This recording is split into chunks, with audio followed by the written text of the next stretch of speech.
the kinds of communities we will build. In short, Robert Coles was correct to pose his question. Since we human beings have some capacity to compose our lives, it is because of this ability, this freedom, that human beings have a moral dimension to their experience. And the moral dimension is important because it concerns how we are to live so as to become authentically human. Morality is about our efforts to attain the full humanity to which we are invited. Invited, not compelled, to achieve. And again, this full humanity entails three aspects: to become good persons, to do the right things, to build satisfying communities. We can fail in any or all of these aspects. So morality involves the challenge to use our freedom well. At the outset, let me be clear that morality is inherent in the way human beings are and how we seek to live. Theology, to use a classic and still useful definition, is faith-seeking understanding.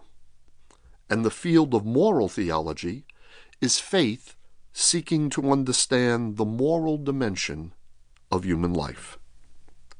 Catholic moral theology is the use of the ideas, the language, and the wisdom of the Catholic tradition to help us make sense of our experience as moral persons.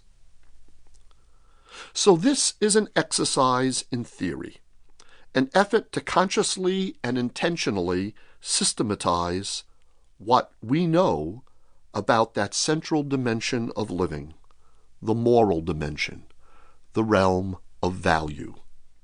Unlike many other useful realms of knowledge that study what individuals and groups do and how they behave, moral theology inquires into who ought we to be, what ought we to do, how ought we to live together.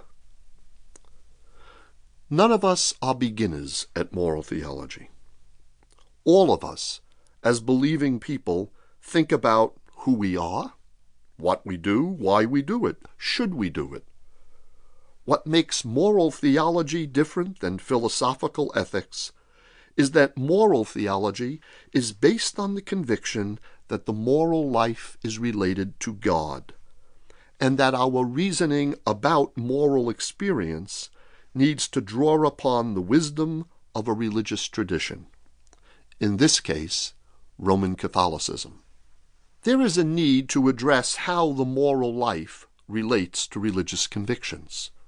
What do you believe, and how does that square with who you are, what you do, the community of which you are a part?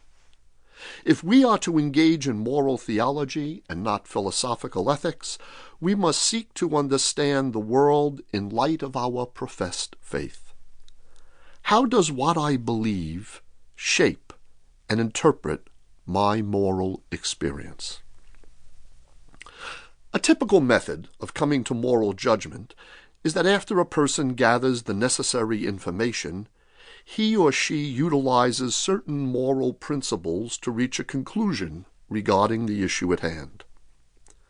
In these lectures, I will suggest that moral theology must also appeal to the underlying theory that gives rise to one's principles. We will talk about moral principles in the final sessions of this series, but first, I want to talk about the foundations of moral theology, to present a way of thinking about morality and the relationship of morality to faith. That will cover the first 8 sessions of this series, and then in part 2 of the series, we will have 7 sessions devoted to discussing key themes for understanding ourselves as moral persons. Topics like personal character, conscience, conversion, sin will be examined in part 2. Finally, in part 3,